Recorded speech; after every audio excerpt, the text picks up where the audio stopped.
ನಮಸ್ತೆ ಗೆಳೆಯರೆ. ಈ ಪ್ರಸ್ತುತ ವಿದ್ಯಮಾನಗಳು, ಕರೆಂಟ್ ಅಫೇರ್ಸ್ ಭಾರತದಲ್ಲಿ ನೋಡ್ತಾ ಇದ್ರೆ ಕೆಲವು ವಿಚಾರಗಳನ್ನು ಹಂಚ್ಕೋಬೇಕು ಅಂತ ಅನ್ನಿಸ್ತಾ ಇದೆ. ಈ ಯಾರು ಜನ್ಜಿ ಬಚ್ಚೆಗಳು, ಜನ್ಜಿ ಮಕ್ಕಳು, ಅವು ಭಾರತದ ಮುಂದಿನ ಆಸ್ತಿ ಅಲ್ವಾ, ಇಂದಿನ ಮಕ್ಕಳೇ ಮುಂದಿನ ಆಸ್ತಿ. ಅವ್ರ ಬಾಯಲ್ಲಿ, ಎಲ್ಲರ ಬಾಯಲ್ಲೂ ಅಲ್ಲ, ಕೆಲವರು ಹದ್ದು ಮೀರಿದ ಈ ಮಾದಕ ದ್ರವ್ಯಗಳಿಗೆ ಬಲಿಯಾದವರು, ಮನೆಯಲ್ಲಿ ಸಂಸ್ಕಾರ ಕಲಿದವರು, ಬೆರಳೆಣಿಕೆ ಎಷ್ಟು ಜನ ಮಾದಕ ವ್ಯಸನಕ್ಕೆ ಬಲಿಯಾಗಿದ್ದಾರೋ ಇಲ್ವೋ ದೇವ್ರಿಗೆ ಗೊತ್ತು. ಆದರೆ ಅವರು ಬಳಸಿದ ಭಾಷೆ ತುಂಬಾ ಅಶ್ಲೀಲವಾಗಿತ್ತು, ಅಸಭ್ಯವಾಗಿತ್ತು. ಅದು ಕಾಮನ್ ಮ್ಯಾನ್, ಸಿಎಂ ಆಗಿರಲಿ, ಚೀಫ್ ಮಿನಿಸ್ಟರ್ ಆಗಿರಲಿ, ಪ್ರಜೆ ಆಗಿರಲಿ, ಪ್ರಧಾನಿ ಆಗಿರಲಿ, ಪ್ರಧಾನಿಗೆ ತನ್ನ ತಾಯಿಗಿಂತ ಪ್ರಜೆಯ ತಾಯಿಯೇ ಗೌರವನೀಯ ಆಗಿರಬೇಕು. ಇದು ರಾಮನೀತಿ.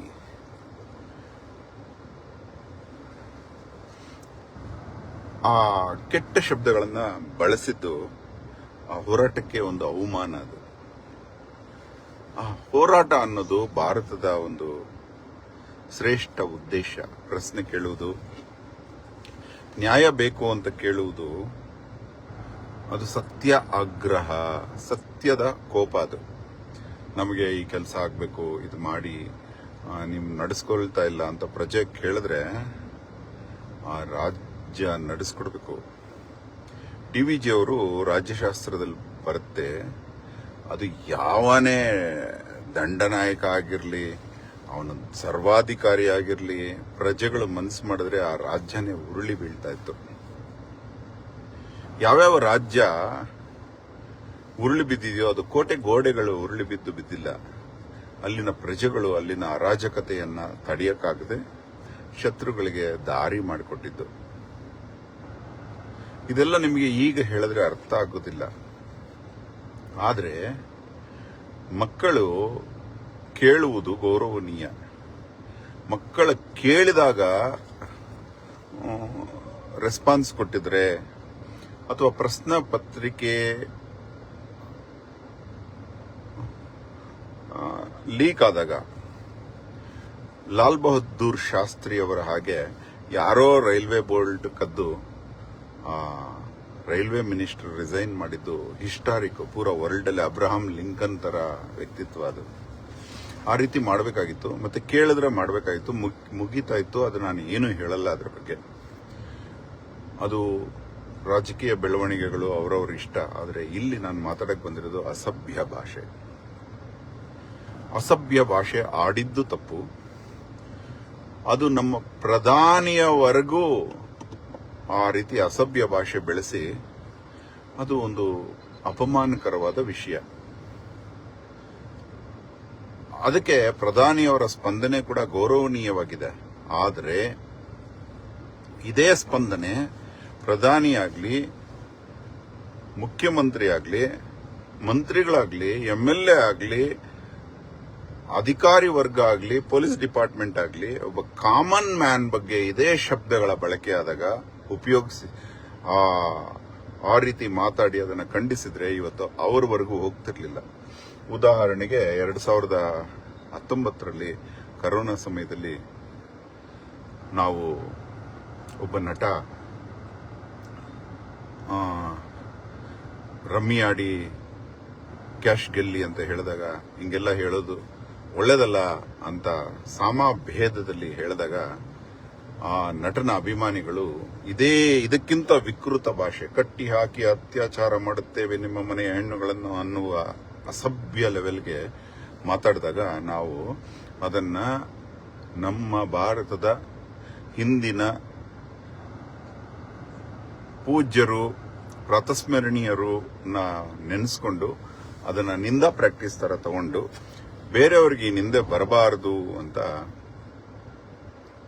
ನಾವು ಅದಕ್ಕೆ ಸ್ತ್ರೀ ರಕ್ಷಾ ಅಂತ ಶುರು ಮಾಡಿ, ಈ ಶಬ್ದಗಳು ಇವತ್ತು ಭಾರತದಲ್ಲಿ ಅತಿ ಕಡಿಮೆ ಸೋಷಿಯಲ್ ಮೀಡಿಯಾದಲ್ಲಿ ಅಮ್ಮ ಅಕ್ಕ ಬೈಯೋದು ಇದ್ರೆ ಅದು ಕರ್ನಾಟಕದಲ್ಲೇ. ಅದು ನಮ್ಮ ಹೋರಾಟದ ನಂತರ. ಆದರೆ ನಾವು ಪ್ರಯತ್ನ ಪಟ್ಟಾಗ ಸೈಬರ್ ಕೇಸುಗಳನ್ನು ಹಾಕೋಕ್ ಟ್ರೈ ಮಾಡಿದ್ವಿ. ನಂತರ ಮೋರ್ ದೆನ್ 3,000 ಜನಗಳು ಈ ರೀತಿ ಅಸಭ್ಯ ಭಾಷೆ ಬಳಸಿರುವಂತ ದಾಖಲೆಗಳಿದೆ, ಪೇಪರ್ಸ್ ಇದೆ. ಕೇಳಿದ್ರೆ ಕೊಡ್ತೀನಿ, ಆದ್ರೆ ಪ್ರತಿ ಪೊಲೀಸ್ ಸ್ಟೇಷನ್ ಹೋದಾಗ ಅದನ್ನ ನಾವೇನು ಮಾಡಕ್ಕಾಗಲ್ಲ ಅಂತ ಕಳಿಸಿರೋದನ್ನು ಇದೆ. ಪೊಲೀಸ್ ಸ್ಟೇಷನ್ ಅವರು ನಿಮಗೆಲ್ಲ ಗೊತ್ತಿರೋ ಹಂಗೆ ನಮ್ಮ ಮನೆಗೆ ಅಟ್ಯಾಕ್ ಮಾಡಿರೋರನ್ನ ಬಿಟ್ಟು ಕಳಿಸಿರೋದು, ಅವರ ಟೆಲಿಫೋನ್ ಚೆಕ್ ಮಾಡದೇ ಇರೋದು, ಅದು ಕೇಸು ಕೋರ್ಟಲ್ಲಿ ನಡೀತಾ ಇದೆ. ಯಾರು 10+ ಜನ ಇದ್ದಾರೆ, ಅವ್ರು ಇನ್ನೂ ಕೋರ್ಟ್ ಅಲೀತಾ ಇದ್ದಾರೆ. ಆದ್ರೆ ನನ್ನ ಪಾಯಿಂಟ್, ನನ್ನನ್ನು ಬೈದ್ರು, ನನ್ನ ಗುಂಪನ್ನ ಬೈದ್ರು ಅಂತಲ್ಲ, ದೇವರಣೆಗೂ ನಮಗೆ ಅದನ್ನ ನಾವು ಸ್ತುತಿಗಳಾಗಿ ತಗೊಂಡಿದ್ದೀವಿ. ದೇವ್ರನ್ನ ನಾವು ಶ್ಲೋಕಗಳಲ್ಲಿ ವರ್ಣಿಸ್ತೀವಲ್ಲ, ಆ ರೀತಿ ಸ್ತುತಿಗಳಾಗಿ ತಗೊಂಡಿದ್ದೀವಿ. ನಮಗೇನು ಅನ್ಸೋದಿಲ್ಲ. ಆದರೆ ಕರ್ನಾಟಕನ ಕಸ ಗುಡಿಸ್ಬೇಕು, ಇಂಥ ಅಸಭ್ಯ ಭಾಷೆಗಳ ಕಸ ಗುಡಿಸ್ಬೇಕು ಅನ್ನೋ ಭಾವನೆ ಇತ್ತು ವಿನಃ ಬೇರೆ ಇರಲಿಲ್ಲ. ಯಾಕಂದ್ರೆ ಕಸ ಗುಡಿಸೋರಿಗೆ ಮೈ ಕಸ ಆಗೋದು ಸಹಜ. ಆದ್ರೆ ಈ ಅಸಭ್ಯ ಭಾಷೆ ಇವತ್ತು ಪ್ರಧಾನಿಗೆ ಮುಟ್ಬಿಡ್ತಲ್ಲ, ಅದು ನನಗೆ ತುಂಬಾ ದುಃಖ ಆಗ್ತದೆ. ಪ್ರಧಾನಿ ಪ್ರಜೆಗಳ ಬಗ್ಗೆ ಯೋಚನೆ ಮಾಡಿದ್ರೆ ಪ್ರಜೆಗಳು ಪ್ರಧಾನಿ ಬಗ್ಗೆ ಯೋಚನೆ ಮಾಡಬೇಕಾಗತ್ತೆ. ಪ್ರಧಾನಿ ನಮ್ಮ ತಾಯಿನ ನೀವು ನಿಂದಿಸಬಾರ್ದಾಗಿತ್ತು ಅಂದ್ರಲ್ಲ, ಅದನ್ನ ಆಂಧ್ರ ಪ್ರದೇಶದ ಒಬ್ಬ ನಟ ಮಂತ್ರಿ ಹೇಳ್ತಾರೆ, ನನ್ನ ಕಣ್ಣಲ್ಲಿ ನೀರು ಬಂತು ಅಂತ. ತುಂಬಾ ಒಳ್ಳೆ ಮಾತು. ಆದರೆ ಅದೇ ನಟನ ಅನುಯಾಯಿಗಳು ಕೂಡ ಈ ರೀತಿ ಅಸಭ್ಯ ಭಾಷೆ ಬಳಸಿರುವಾಗ ಅವರು ಅದನ್ನು ತಡಿಬೇಕಾಗಿತ್ತು. ನಾ ಹೇಳೋದು, ನೀವು ಪ್ರಧಾನಿಯನ್ನ ಬೈದಾಗ ಆ ಬೈದ ಎಲೆಗಳನ್ನ ಕತ್ತರಿಸಿದ್ರೆ ಆ ಬೇರುಗಳು ಮತ್ತಷ್ಟು ಎಲೆಗಳನ್ನು ಉತ್ಪತ್ತಿ ಮಾಡುತ್ತೆ. ನಾವು ಅದಕ್ಕೆ ಬೇರುಗಳನ್ನೇ ಕತ್ತರಿಸಲು ಪ್ರಯತ್ನ ಪಟ್ವಿ. ಅದರಲ್ಲಿ ನಾವು ಜಯಶೀಲರಾಗಿದ್ದೀವಿ. ಯಾಕಂದ್ರೆ ಮೊಟ್ಟ ಮೊದಲನೇದಾಗಿ ನಮ್ಮ ಮಡಿವಾಳದ ಒಂದು ಹೋರಾಟದಲ್ಲಿ, ಪೊಲೀಸ್ ಸ್ಟೇಷನ್ ಹೋರಾಟದಲ್ಲಿ ಪೊಲೀಸ್ ಅವರೇ ಅಮ್ಮ ಅಕ್ಕ ಬೈದಿದ್ರು. ಆಗ ನಾವು ಪೊಲೀಸ್ ಸ್ಟೇಷನ್ಗೆ ಹೋಗಿ, ಬಾರೋ ಬಾರೋ CM ನಮ್ಮ ಬೆಂಗಳೂರು ಪೊಲೀಸ್ಗೆ ಅಮ್ಮ ಅಕ್ಕ ಬೇಕಂತೆ ಅಂತ ನಾವು ಹೋರಾಡಿದ್ವಿ. ಕಡೆಗೆ ಟೋಟಲ್ ಪೊಲೀಸ್ ಸ್ಟೇಷನ್ ಅಲ್ಲಿರೋ ಎಲ್ಲ ಸ್ಟಾಫ್ ಗೌರವ ಕೊಟ್ಟು, ನಾವು ತಪ್ಪಾಯ್ತು, ಇನ್ನು ಮುಂದೆ ನಾವು ಈ ರೀತಿ ಕೆಟ್ಟ ಭಾಷೆ ಬಳಸೋದಿಲ್ಲ, ಇದು ಪೊಲೀಸ್ ಟ್ರೈನಿಂಗ್ ಅಲ್ಲಿ ಈ ಭಾಷೆ ನಮಗೆ ಹೇಳ್ಕೊಡೋದಿಲ್ಲ ಅಂತ ಹೇಳಿದ್ವಿ. ಆದಷ್ಟು ಕಡಿಮೆ ಆಗಿದೆ, ಪೊಲೀಸ್ ಡಿಪಾರ್ಟ್ಮೆಂಟ್ ಅಲ್ಲೂ ಕಡಿಮೆ ಆಗಿದೆ. ಮಹಾರಾಷ್ಟ್ರದಲ್ಲೂ ಈ ರೀತಿ ಒಂದು ಹೋರಾಟ ಮಾಡಿದ್ವಿ. ಅವರು ಬರ್ಸ್ಕೊಟ್ರು, ಶಿವಾಜಿ ಮಹಾರಾಜರ ಛತ್ರಪತಿಯ ಒಂದು ಸಾಕ್ಷಿಯಾಗಿ ನಾವು ಇನ್ನು ಮುಂದೆ ಬೇನ್ ಭಾಷೆ ಬಳಸೋದಿಲ್ಲ ಅಂತ. ಆದರೆ ಇದೇ ಹೋರಾಟಕ್ಕೆ ಅಂದು ಮೋಸ್ಟ್ಲಿ ಅಂದಿನ ಸರ್ಕಾರ ರೆಸ್ಪೆಕ್ಟ್ ಕೊಟ್ಟು ನೀತಿ ತಂದು, ಇನ್ನು ಮುಂದೆ ಈ ರೀತಿ ಅಸಭ್ಯ ಭಾಷೆ ಸ್ಟ್ರಿಕ್ಟ್ಲಿ ಪ್ರೊಹಿಬಿಟೆಡ್ ಅಂತ ರೂಲ್ ತಂದಿದ್ದಿದ್ರೆ ಇವತ್ತು ನಮ್ಮ ಪ್ರಧಾನಿ ಮಂತ್ರಿಗಳವರೆಗೂ ಈ ಡೈರೆಕ್ಟ್ ಆಗಿ ಸೋಷಿಯಲ್ ಮೀಡಿಯಾದಲ್ಲಿ ಹಂಚಿಕೊಳ್ಳೋಷ್ಟು ಧೈರ್ಯ ಬರ್ತಿರ್ಲಿಲ್ಲ. ಮಾತಾಡಿರೋರ್ನ ನೀವು ಅರೆಸ್ಟ್ ಮಾಡಿದಿರಲ್ಲ, ಮಾಡದೇನೆ ಇರ್ಬೋದು, ಆದ್ರೆ ಅದನ್ನ ಹಂಚಿಕೊಂಡವರನ್ನ, ಶೇರ್ ಮಾಡಿದವರನ್ನ, ಅವ್ರನ್ನು ಕೂಡ ಆಕ್ಷನ್ ತಗೋಬೇಕಾಗಿತ್ತು. ಆದ್ರೆ ಇದೇ ನಿಜವಾದ ಮಂತ್ರಿವರ್ಗ ಪ್ರಜೆಗಳಿಗೆ ಇದಾದಾಗ, ಒಬ್ಬ ಕಾಮನ್ ಹೆಣ್ಣಿಗೆ ಆದಾಗ ಈ ರೀತಿ ರೆಸ್ಪಾನ್ಸ್ ಕೊಟ್ಟು ಸೀರಿಯಸ್ ಆಗಿದ್ದಿದ್ರೆ ತಮ್ಮವರೆಗೂ ಬರ್ತಿರ್ಲಿಲ್ಲ. ನನ್ನ ನೀತಿ ಇಷ್ಟೇ, ಪಕ್ಕದ ಮನೆಯಲ್ಲಿ ದರೋಡೆ ಆಗಲಿ, ಅತ್ಯಾಚಾರ ಆಗಲಿ ಆದಾಗ ನಾವು ಆ ಮನೆಗೆ ಹೋಗಿ ಅದನ್ನು ತಡೆದು ಹೋರಾಡಬೇಕು.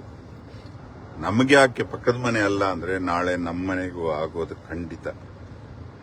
ಇದು ನೆನಪುಕೊಳ್ಳಿ. ಇದು ನಮ್ಮ ಭಾರತದಲ್ಲಿ ಎಷ್ಟು ಲೂಪೋಲ್ ಆಗಿದೆ ಅಂದ್ರೆ, ಪ್ರಧಾನಿಯನ್ನ ಯಾರೂ ಬಳಸಿದಷ್ಟು ಅಸಭ್ಯ ಭಾಷೆಯಲ್ಲಿ ಬಳಸಿದ್ದಾರೆ ಅಂದ್ರೆ, ಇನ್ನು ಕಾಮನ್ ಮಿನಿಸ್ಟರ್ಗಳ ಗತಿಯೇನು, ಅಧಿಕಾರಿಗಳ ಗತಿಯೇನು, ಪೊಲೀಸ್ ಡಿಪಾರ್ಟ್ಮೆಂಟ್ ಗತಿಯೇನು, ಇದನ್ನ ನಾವು ಮೊದಲೇ 2019ರಲ್ಲಿ ಸೋಷಿಯಲ್ ಮೀಡಿಯಾ ಬಂದಾಗ್ಲಿಂದಾನೆ ಇದ್ರ ಬಗ್ಗೆ ಒಂದು ಕಂಪ್ಲೇಂಟ್ ಬಂದಾಗ್ಲಿಂದಾನೆ ಇದ್ರ ಬಗ್ಗೆ ಸೀರಿಯಸ್ ಆಕ್ಷನ್ ತಗೊಂಡಿದ್ರೆ ಇವತ್ತು ಅಷ್ಟು ವಿಶ್ವದಲ್ಲೇ ಹೆಸರು ಪಡೆದಂತಹ ಪ್ರಧಾನಿಯವರಿಗೆ ಈ ಪರಿಸ್ಥಿತಿ ಬರ್ತಿರ್ಲಿಲ್ಲ ಅನ್ನುವುದು ನನ್ನ ಅನಿಸಿಕೆ. ನನ್ನ ಮನಸ್ಸಲ್ಲಿ ಯಾವುದೇ ಕ್ಲೇಶ ಇಲ್ಲ. ಸರ್ವಶಕ್ತಿವಂತನಾದ ಪರಮೇಶ್ವರನ ಆಣೆಗೂ ನನ್ನ ಪೂರ್ವಜರ ಆಣೆಗೂ ನಮಗೆ ಬೈದಿದ್ದಾರೆ ಅನ್ನೋ ಬೇಸರ ಇರಲಿಲ್ಲ. ಇದು ಹಾಗೆ ಎಲ್ಲರಿಗೂ ಹೋಗಬಾರ್ದು ಅನ್ನೋ ಉದ್ದೇಶದಿಂದನೇ ಜೀವನ ಪರ್ಯಂತ ಹೋರಾಡಿದೆ. ಅದಕ್ಕೋಸ್ಕರ ತುಂಬಾನೇ ಬೆಲೆ ತೆತ್ತಬೇಕಾಗಿ ಬಂತು ನನಗೆ. ಆ ಎಲ್ಲ ಭಗವಂತನ ಪರೀಕ್ಷೆಗಳನ್ನು ದಾಟಿಕೊಂಡೆ. ಜೈಲ್ಗೆ ಹೋಗಬೇಕು ಬಂದರೂ ಕೂಡ ಒಬ್ಬ ಅಬಲೆ ಹೆಣ್ಣಿನ ಮೇಲೆ ನಡೆದ ಅತ್ಯಾಚಾರದ ವಿರುದ್ಧ ಮಾತಾಡಿ ಜೈಲ್ಗೆ ಹೋದೆ. ನನ್ನ ಸ್ವಯಂ ಇಚ್ಛೆಯಿಂದ ಹೋದೆ, ಯಾರೋ ಹಾಕಿದ್ದಾರೆ ಅಂತ ನಾನು ಹೇಳಲ್ಲ. ಅದೊಂದು ಗೌರವ, ನನಗೊಂದು ತೃಪ್ತಿ, ಆತ್ಮಸಂತೃಪ್ತಿ ಆಯಿತು. ಒಂದು ಹೆಣ್ಮಗುಗೋಸ್ಕರ ಜೈಲ್ಗೆ ಹೋಗಬೇಕು ಅನ್ನೋ ಒಂದೇ ಉದ್ದೇಶದಿಂದ ನಾನು ಹೋದೆ. ನನ್ನ ಉದ್ದೇಶ ಇಷ್ಟೇ, ಈಗಲಾದರೂ ನೀವು ಸೀರಿಯಸ್ ಆಕ್ಷನ್ ತಗೊಂಡು ಸೋಷಿಯಲ್ ಮೀಡಿಯಾ ಆಗಲಿ ಎಲ್ಲೇ ಆಗಲಿ ಈ ರೀತಿ ಕೆಟ್ಟ ಕೆಟ್ಟ ಅವಾಚ್ಯ ಶಬ್ದಗಳನ್ನು ತಡೀದೇ ಇದ್ರೆ ಮುಂದೆ ಈ ಕೆಟ್ಟ ಚಾಳಿ ಸಿವಿಲ್ ವಾರ್ಸ್ ಎಲ್ಲ ಆಗಿ ಭಯ ಭಕ್ತಿ ಇಲ್ದಂಗೆ ನಡ್ಕೋತಾರೆ. ಮೊಟ್ಟ ಮೊದಲು ಪ್ರಜೆಗಳನ್ನು ಕಾಪಾಡಿ ನೀವು ಇಂಥ ಭಾಷೆಯಿಂದ, ಮತ್ತೆ ನಿಮ್ಮನ್ನು ಕಾಪಾಡಿಕೊಳ್ಳೋ ಅಗತ್ಯ ಬರೋದೇ ಇಲ್ಲ. ಧನ್ಯವಾದ.